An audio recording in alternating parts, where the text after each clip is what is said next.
Hello guys. Welcome back to my channel. Stay curious, stay informed.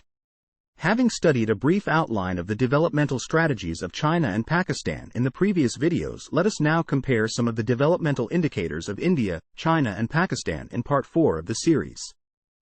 Demographic indicators.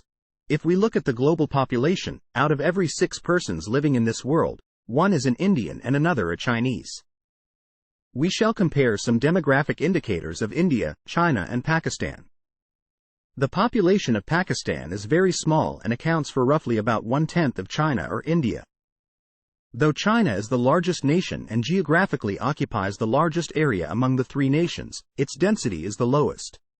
Table 10.1 shows the population growth as being the highest in Pakistan, followed by India and China.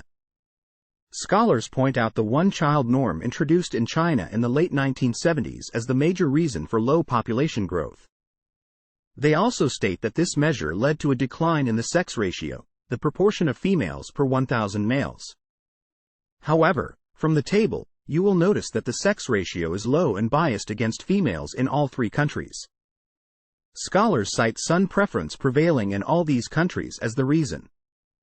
In recent times, all 3 countries are adopting various measures to improve the situation. One-child norm and the resultant arrest in the growth of population also have other implications. For instance, after a few decades, in China, there will be more elderly people in proportion to young people. This led China to allow couples to have 2 children. The fertility rate is also low in China and very high in Pakistan. Urbanization is high in China, with India having 34% of its people living in urban areas. Indicators of human development. You might have studied about the importance of human development indicators in the lower classes and the position of many developed and developing countries. Let us look how India, China and Pakistan have performed in some of the select indicators of human development. China is moving ahead of India and Pakistan in many indicators, for example income indicators such as GDP per capita, or proportion of population below poverty line, or health indicators such as mortality rates, access to sanitation, literacy, life expectancy or malnourishment. China and Pakistan are ahead of India in reducing proportion of people below the poverty line and also their performance in sanitation. But India and Pakistan have not been able to save women from maternal mortality. In China, for 1 lakh births only 29 women die, whereas in India and Pakistan about 133 and 140 women die respectively. Surprisingly, all the 3 countries report providing improved drinking water sources for most of its population. China has the smallest share of poor among the 3 countries. Find out for yourself how these differences occur. In dealing with or making judgments on such questions, however, we should also note a problem while using the human development indicators given above with conviction. This occurs because these are all extremely important indicators, but these are not sufficient.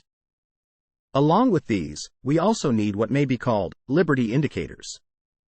One such indicator has actually been added as a measure of the extent of democratic participation in social and political decision-making, but it has not been given any extra weight.